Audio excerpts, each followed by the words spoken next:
You can never get too hung up with all the drama. Some video games ask you to take them seriously at stages, but without the proper execution, it can be so far off. If you've ever seen someone overact or be melodramatic, it can be pretty fucking hilarious. I've never liked the idea of movies or games being described as comedies. It implies that the primary focus is on an aspect which is subjective as all hell. If I don't find it funny, does it mean that it's failed, or am I the problem? Can't tell you how many times I've heard something like, "It's the hit comedy of the year," and "starring Adam Sandler." These are fucking death knells. Especially since it's been scientifically proven that accidental comedy is the best type. That's how YouTube became so popular in the first place, and in the same way that someone tripping over is hilarious, a video game trying to be serious but falling flat on its face in the most spectacular way possible is comedy gold. Maybe I could talk about voice acting or glitches that aren't quite working as intended, but I've covered those already. Think more scene framing, writing, lack of self-awareness, which all result in some funny shit. You don't have to say something is a comedy, you'll probably do it by accident anyway.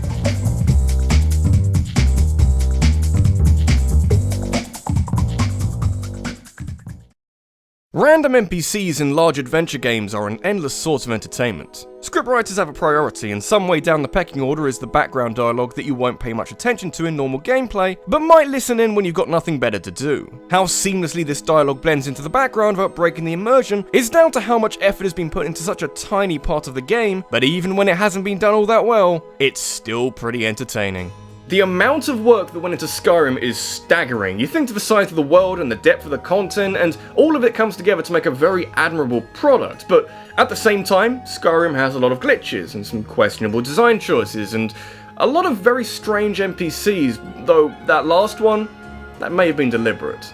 If you can, cast your mind back to an era not long after Skyrim came out, when there was only one phrase on everyone's lips. A phrase that you simply couldn't avoid if you wandered into any sort of settlement full of the kind of characters who empathize with your struggle through adverse conditions and across some of the vast plains of Tamriel.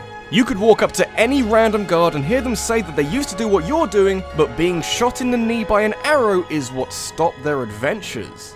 I used to be an adventurer like you. Then I took an arrow in the knee.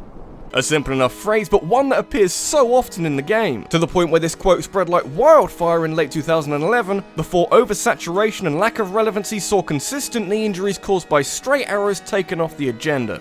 But at the time, it was fucking hilarious. The idea that you can journey across half of this world from one big town to the next and still find soldiers who retired from adventuring because they took an arrow to the knee.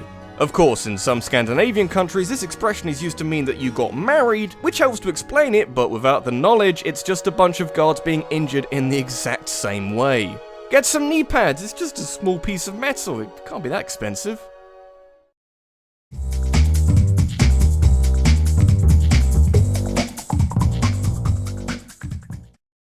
You gotta be careful what you name the important things in your video game, which I extend to anything that you feel needs a video gamey name. So, place names, important objects, plot devices, even just the general actions that happen in your game. You know, Pokemon don't die when they run out of health, they faint. Wording is important, it will stop you from getting into trouble later down the line. It becomes even more crucial the more the word is used, so if your game revolves around some kind of creeping evil that strikes fear into all the people in the world, maybe don't call it something dumb. It's hard to imagine that at no point during the production of Two Worlds did anyone, not even some nervous intern in the background, pipe up and say that maybe we shouldn't call the great bad thing taint.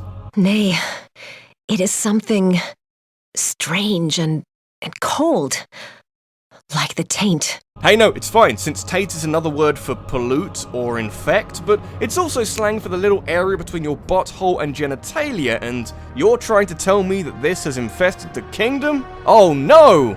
That's terrible! What are we gonna do? You'll have to journey from Buttcrack Castle to the Schlong shoreline, making sure to stop off at Windbreak Village. Oh wait, that last one is an actual thing. It's like being in an episode of South Park, except South Park is self-aware. Two Worlds, by comparison, is too busy with its horrendous voice acting to notice. God, I'd really hate to have an infected taint.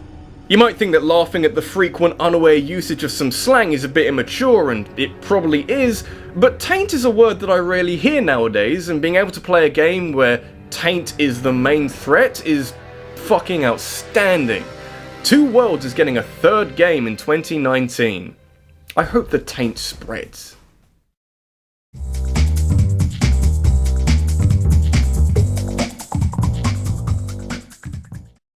With some games made by certain developers, it can be hard to tell what moments and bits of dialogue are meant to be hilarious and out of place, or if it's a misjudged attempt at drama. No More Heroes, for example, fairly certain that even the most powerful cutscenes in both games are sprinkled with enough humour to make you wonder if you should be taking any of this seriously. And it's important because the final moments of a game are where everything comes together. Arcs reach their conclusions, and there's the sense that this is where you're getting your lasting impression of certain characters and the game as a whole. The general perception of Skullface coming into Metal Gear Solid 5 The Phantom Pain was based off of what he did in Ground Zeroes, and he's a pretty sick guy.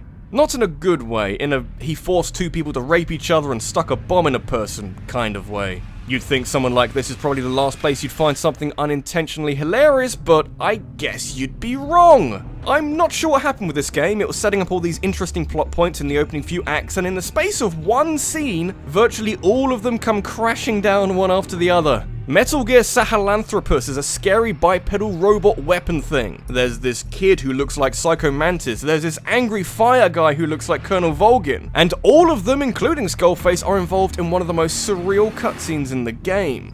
Skullface gloats about his penis robot, Fire Guy turns up and gets steamrolled by Penis Robot, and Skullface punctuates this scene with the immortal line.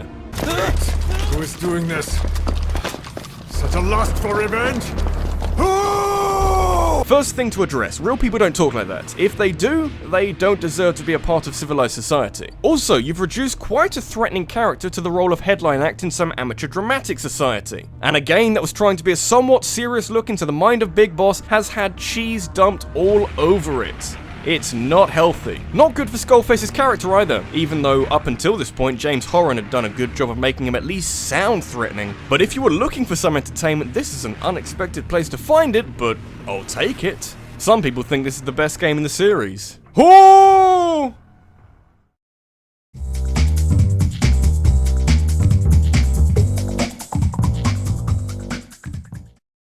I've learned a few things from playing stylized online shooters like Team Fortress 2 and Overwatch.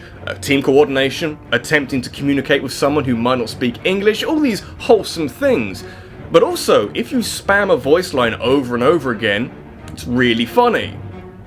Winky face. Never give me a button that says a voice clip, that's a really bad idea. It's like one of those soundboards, except in Heavy Rain it's usually a bunch of thoughts that are floating around in a character's head that you've got to work through in order to solve a problem. So, a complicated soundboard then. It's used throughout the game to interesting effect, but the most memorable occurrence to me, apart from Madison stripping down in the nightclub, I remember that, was what I think was supposed to be one of the most serious cutscenes in the game. The catalyst for Ethan Mars' life spiraling out of control was the death of his son Jason, where he wandered away from Ethan and got hit by a car. That part is pretty emotional, even though Ethan's wife is way more concerned by Jason than Ethan, even though Ethan ends up in a 6-month coma for his troubles. Most games will do all the build up through cutscenes, and Heavy Rain gives you a slice of family life before tearing it all apart, but you do gain control when trying to search for Jason. Unfortunately, the only thing you can do other than walking around is shout Jason's name over and over again, which I guess is accurate for the circumstances, but for making interesting, varied gameplay that doesn't come across as accidentally funny as Ethan spouts the same 2 voice clips, not so sure about that one. Of course, this is the same game where you can make Ethan scream the name of his other son over and over again through a glitch, but with Jason at the very least, you can find him before he gets run over, so that's neat. And also, yeah, I know I'm supposed to feel sad for this kid, but he just takes the rune and fucking leaves. Where the fuck you going, kid? You in a hurry to be hit by a car? Is that it? Are you possessed by the devil? Ah, shit, he disappeared. This is where he got run over, really?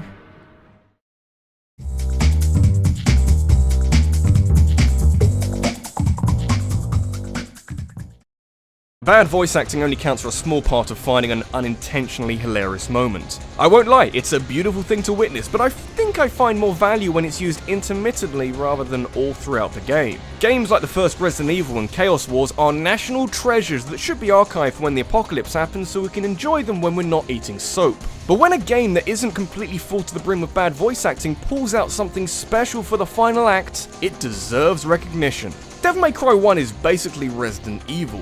Yeah, the protagonist is a bit more arrogant and the combat is a bit flashier, but you've still got claustrophobic environments with fixed camera angles and all manner of bizarre enemies to fight through. The fact that Devil May Cry originally started life as a Resident Evil game starring some super-powered guy called Tony helps with tracing back some of the design choices, but bad voice acting, for the most part, isn't as prevalent. This is in part because Devil May Cry doesn't put too much focus on its story of one man who can pass a sword through his body without ripping his clothes and kind of just sprinkles it around from time to time.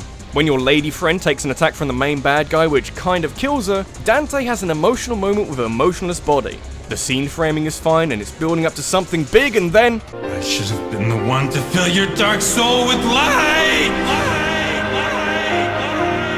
How do you make a somewhat serious scene hilarious with one simple act? Well, it helps if you have incredibly low standards for voice acting and are okay with the first take, but I think that voice crack deserves a bit of credit too. I get that Dante is being all emotional here, but you hear the voice break echo around the room after all this dramatic build-up, and it's the perfect climax. It's strange because it's so far off what they must have been going for that I wonder if it's supposed to be a parody. You know, like that scene in the 4th game where Dante mimics an overly dramatic villain? Surely you can't do this deliberately. No one's that talented.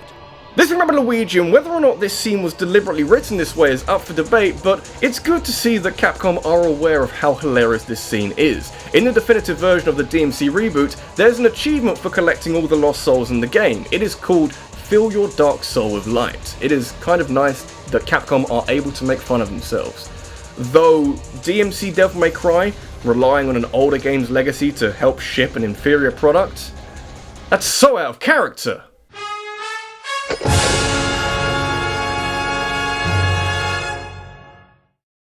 Have you got an idea that you'd like me to turn into a countdown? Let me know in a comment down below, and make sure you check out my Twitter where I'll be turning the best submissions into a poll where you can then decide the best topic. Thanks for watching, and I'll see you in the next one.